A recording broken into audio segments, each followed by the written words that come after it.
Hey everybody, Joey here. A little behind the scenes stuff. I just got back, well, not just. I got back about an hour and a half ago from Brick Fair, Pennsylvania.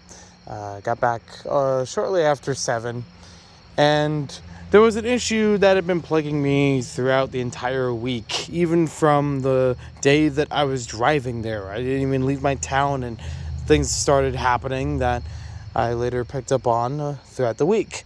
This is completely not Lego related, except for the fact that it was an inconvenience throughout, commuting from the hotel to the convention, back and forth, maybe a few other places for errands and things like that. Um, Aside from that, I haven't actually unpacked that much, aside from essentials.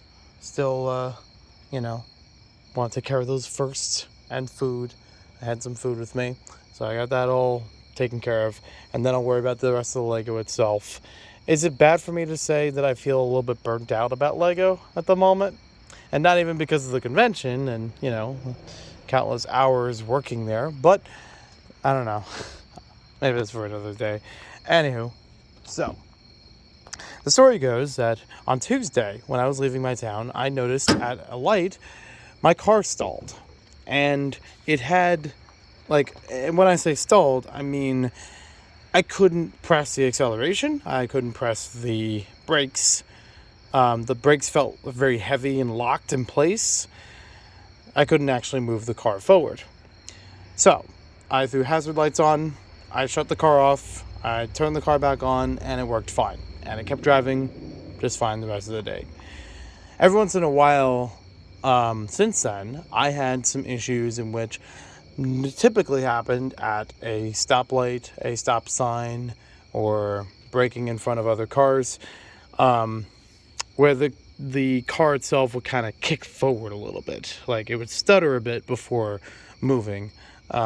And I believe in some of those times it may have also had a higher RPM running, but I may have not picked up every time about that. Only a few times I remember it. So I'm only assuming it happened other times as well. I had a day off on Thursday, so I was able to do whatever I wanted. I didn't have any specific obligations while working at the convention throughout that entire day. That sounds cool. It sounds like I could do a lot of cool stuff. But unfortunately, with all these car issues building up, not to mention that my car did stall another time throughout the week, I had to go check it out. So I already got it for oil change at a Jiffy Lube near the convention. And when I say near, I mean 20 minutes away, but still, I had to get the oil change. So when I went back, or when I went there for Jiffy Lube, I also mentioned that I was having some kind of issues. I mentioned these kinds of things that I heard in the car and felt in the car up to this point during the week that may have been transmission related. I don't know a lot about cars. I just assume so because it didn't happen. Having the oil change didn't change anything about it. Didn't make it any lesser. So they said, well, it could be something about your transmission fluid. And we're not really prepared to do anything with that. So they didn't even pop the hood open. They didn't look at the car at all. They just heard my story and decided for themselves, nope, that's not our thing. You could check out the transmission place down the road and see what they can do. So I did. I explained my same story to them, and they say, well, what kind of transmission does your car take? Like, I only knew that it was a 2012 Subaru Forester. I didn't know what else there was. The guy was asking me if it was like CVT or something else, and I'm like, I don't even know what that means. I didn't say that, but that's how I felt. So I said, I'm not sure. And he said, well, we can't really do anything if you don't know it. But I also can't do anything right now because we've had appointments booked for this whole week. And we won't be available until next week. I did mention that I was from out of state. I was from New Jersey, and I'm in Pennsylvania until Monday. So that didn't change anything. Nobody cared.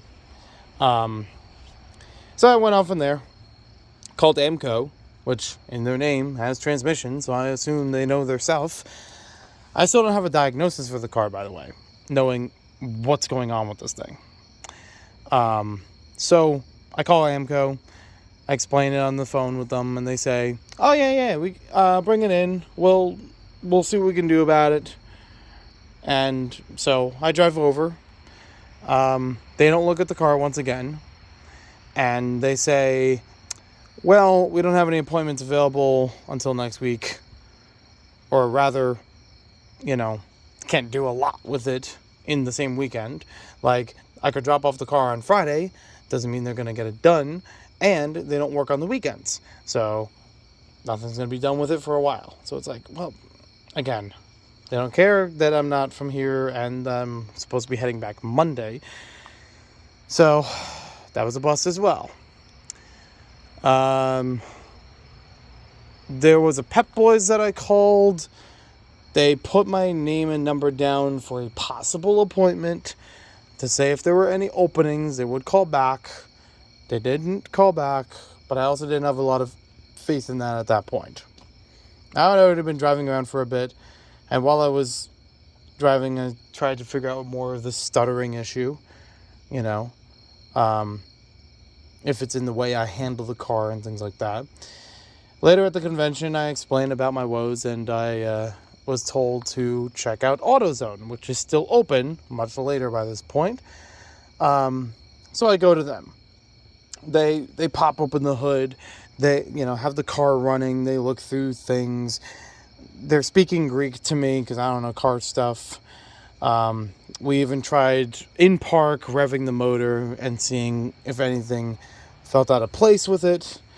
They said maybe there's air in the line. They did also actually run a machine through diagnostics. A bunch of other times, some people had said, "Oh, well, do you get a check engine light on?" And I said, "I get a flash of a light. I think it's a check engine light, but it's so quick it's hard to read. So it doesn't stay on, is the point." And it's like, well, okay, well, if it doesn't stay on, we don't have to do anything with it. So, but with at least with AutoZone, they had the sense to say, "Oh yeah, we'll check it out." The machine didn't say anything specifically. It said something about the ABS for the brakes. It didn't offer any solutions. And they basically said, well, you could either try a Subaru dealer, because they make the cars and people work there for several decades. They'll know a lot of different kinds of cars and know about something like this, even if it's not a brand new car. Or you check out the garage that's across the street from us in their opening hours, to see if they can drain the fluid from your car and then refill it to alleviate the problem. Jiffy Lube had also said something to that effect, where they're like, "Oh, well, they couldn't use more fluid in the car because they didn't want to make it corroded or something like that." I'm like, again, no idea what that means, but taking their word for it. So I'm like, all right, I'll call Subaru tomorrow morning and see what I can do. I look and see that they're open at 7:30. I have work at 9. So I call them early. I figure out what my options are with them. So they said, well, you can drop it off at 7:30, but we're probably going to get work done on it much later than that on Monday. Now, Monday, 9 a.m., I will be at work, but I will be done at 12. So unless they get the work done if I drop it off 7:30 and get it done later, I'm not really going to have anything to do. And also, Monday is the day that most people leave, whether they have to get rides to the airport or they're driving back home themselves. So I might not even have a ride to get from the hotel or the convention to Subaru and back, to make that drop off happen and to pick it up later. So I was like, all right, no, I'm not going to do an appointment because that's not feasible. I believe I called another place. I can't remember who, but I think I might have actually called that garage that that AutoZone recommended. And they said, well, do you have any paperwork from the last time you had transmission service? I was like, no, I don't think I ever did. I don't remember ever taking it anywhere for transmission before. And they said, well, we can't do any work on the car unless you have, proof that somebody else has done work with it. It's like, okay, I guess that's out. So I've gone through several options now, 6 or 7 options. And the backup plan that I had was I'll drive home, and if something happens along the way, call the insurance. I also have somebody who lives in Pennsylvania, so I could stay with them if need be, at least to get things figured out. And it's like finally somebody reaching out for help. But luckily I was able to drive home fine today on Monday. I did have the car stalled twice before I left the convention, while going back to the hotel, which is kind of a bummer. Just in the lot circling the convention, rather the mall that the convention was in, because there's several stop signs and things like that. It stalled twice. So up to then, it now stalled 4 times in 1 week. And still having a little bit of that budging back and forth kind of thing. So on the way home, seemed to be temperamental, especially on the Parkway, because there were very few times where I had to, come to a complete break. I think there's 1 accident on there, so that wasn't that bad, dealing with that. When I got closer to home, my mom recommended that I visit the Jiffy Lube near us. And I did. It was still like an hour before they closed. So they came in, or I came in. They had me out of the car right away. I didn't even get to explain about why I wanted to be there, which honestly, I'm even surprised they didn't even ask. They just assumed routine stuff. So, they escort me over to the waiting room. And then, they had 2 cars in front of them. So they was like, okay, they'll just work on these cars first and then send them on the way, and then we'll take care of this. But I can hear from the window one of the guys looking at the car, and he's like, dude, he got serviced like 5 days ago. Like there was no reason for me to be there. And I knew he was talking about the oil change. I was like, oh, if you gave me a chance, I told you that's not why I'm here. Guy came in. Yeah, he asked about it. I was like, yeah, I had an oil change on Wednesday or whatever, but that's not why I'm here. And I explained about the transmission. So he runs through it again, and he even takes me out to the car to show me. He says that there was a leak in the transmission itself, where these little tubes are. And that kind of matches up with what the AutoZone guy said about there being air in the line. Because, well, if there's a leak, air is seeping in from somewhere else. I mean, yeah, it's not like... Yeah, so he showed me, like, Subarus are a hard thing to repair because you can't just fix one part of it. You have to remove a whole lot in order to get to the part that you want. So it's probably the reason why I got turned down from so many places beforehand, even if, I would have appointments sooner rather than later.